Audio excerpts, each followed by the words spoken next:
Je m'appelle Frédéric Tremblay, je suis vétérinaire au bureau vétérinaire Sainte-Marie. Donc, c'est important, quand on entre dans un groupe de vaches, c'est important de comprendre. Vous voyez, là, ici, là, je ne suis pas encore entré, puis les vaches s'occupent déjà de moi, fait que je vais leur laisser un peu de temps.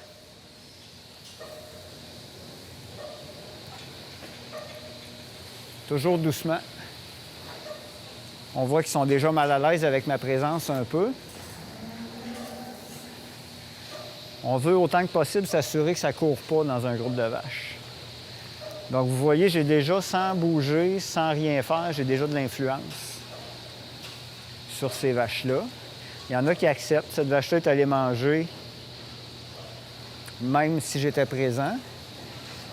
Si je bouge comme ça,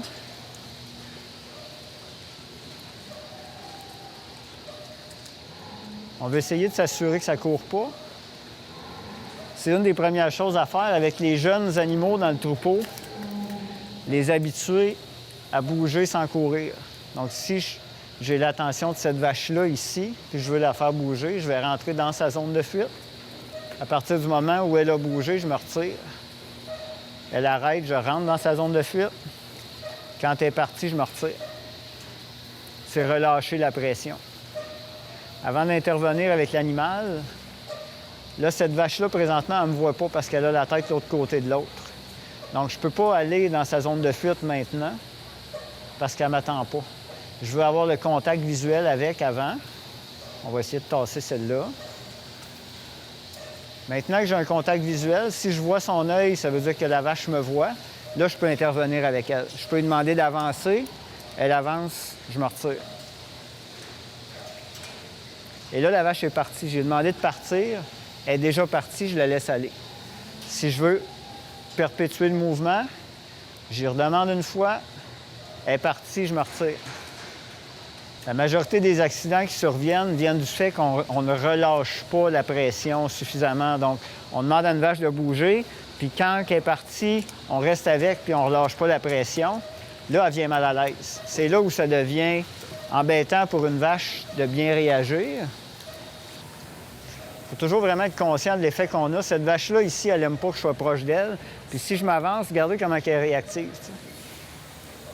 Donc, je vais essayer de faire ça doucement, mettre de la pression plutôt sur le derrière. Je ne serai pas capable avec elle présentement. Au moment où je la regarde en face, c'est plus menaçant. Si je veux passer à côté de cette vache-là, je vais me tourner. Si je la regarde pas, ça devrait être moins pire. Puis là, je suis capable, à ce moment-là, je suis passé derrière elle. Puis là, je suis capable de la diriger vers l'enclos.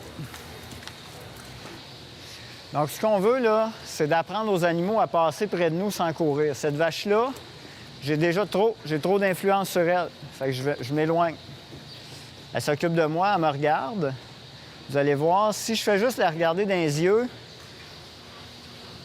elle n'est pas confortable. Elle n'est pas confortable. Et ça, c'est important de reconnaître le premier signe.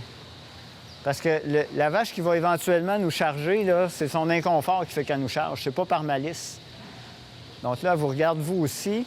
On est dans une situation là, où il y a une caméra sur un côté, il y a moi sur l'autre côté. Puis là, la vache a son focus à deux endroits différents. Fait que ça va être bien difficile de manipuler un animal comme ça. Fait qu'on fait attention. Dans l'étable, on s'arrange pour qu'il n'y ait pas de distraction. Il n'y a pas rien qui traîne. Puis la première étape, si je vais avec cette vache-là, par exemple, c'est d'essayer de s'assurer qu'elle est capable de passer à côté de moi. Elle a décidé de virer de bord. On va prendre elle. Je veux qu'elle réussisse à passer. Vous voyez, à la distance où je suis présentement, j'ai déjà suffisamment d'effet sur elle. Elles vont décider de se revirer de bord à la place de passer. Fait que je vais enlever un peu de pression, je ne les regarderai pas.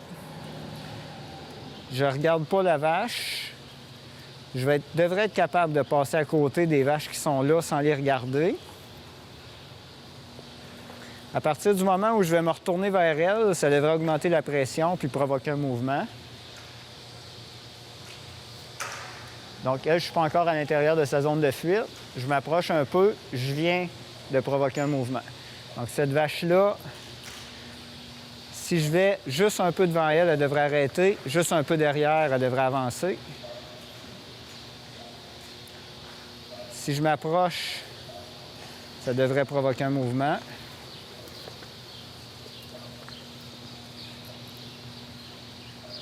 Fait que vous voyez, cette vache-là a tout son focus sur moi. Si j'embarque un petit peu plus profondément dans sa zone de fuite, ça provoque un mouvement. J'embarque un peu plus profondément, ça provoque un mouvement. Je ressors, ça arrête. J'embarque. Voyez-vous, ça n'a pas été assez pour qu'elle avance, mais ça a quand même provoqué un mouvement.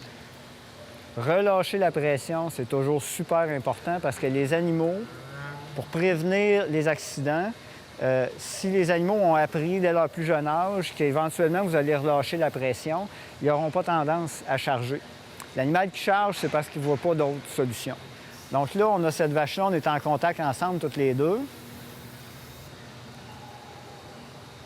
Si j'embarque dans sa zone de fuite, elle devrait avancer. Comme ça. Mais voyez-vous, elle n'avance pas vite, là. Là, je suis capable d'avoir du contrôle sur elle. Là, j'arrive d'une situation où il y a deux vaches, là. J'aimerais me débarrasser de celle-ci, mais sans perdre le contrôle avec celle-là. Je vais avancer un peu dans la zone de fuite de elle pour la faire avancer. Puis elle commence à comprendre, elle. Si je me... Elle sait que je vais me retirer. Cette vache-là a appris en peu de temps qu'on va retirer la pression, ce ne sera pas grave. Fait que je rentre dans sa zone de fuite. Derrière le point d'équilibre, je m'en vais de là. Elle avance juste un peu. Je rentre dans sa zone. Je m'en vais. Donc cette vache-là est en train d'apprendre que si elle fait ce que je lui demande, je vais la laisser tranquille. Donc, si je déplace un groupe de vaches comme ça, que j'amène vers la cage à pattes ou que j'emmène vers quoi que ce soit, et que les vaches en chemin sont toutes tranquilles comme ça, rendu là-bas, j'en aurai pas de problème à y rentrer dans la cage. Si par contre, j'ai poussé dessus, j'ai crié, j'ai parlé fort, c'est sûr que rendu dans la cage là-bas, il va y avoir un niveau d'énergie dans le troupeau qui va être bien plus difficile à contenir. Donc, regardez, là, ça va trop vite. Là.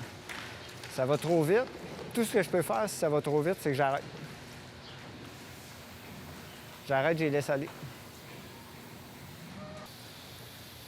On veut avoir des vaches qui s'en viennent calmement, au rythme qui est confortable pour elles.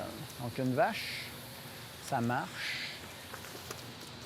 aux alentours de 2000 à l'heure. Alors qu'un humain, ça marche aux alentours de 3000 à l'heure. Moi, je suis très, très, très loin. Je veux pas avoir des vaches qui courent.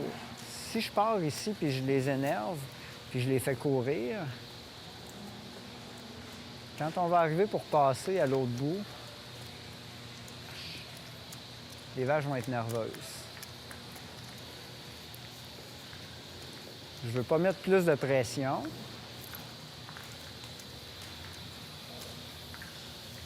Je les amène tranquillement, puis on va les faire passer dans la porte qui est là. Vous voyez, il y en a une qui se dirige. Quand il y en a une qui se dirige, la plupart du temps, l'important, c'est de faire passer la première. Là, elle est passée inaperçue. Les autres ne la regardaient pas parce qu'ils avaient leur attention sur autre chose. Là, il y en a une autre qui y va. L'autre y va, moi, je me retire. S'il y en a une qui y va, les autres vont la suivre. Ce que je voulais, c'est que ça passe dans la porte-là. J'ai une vache qui passe dans la porte-là. La job qui me reste à faire, c'est de croiser mes bras, attendre que ça se fasse tout seul.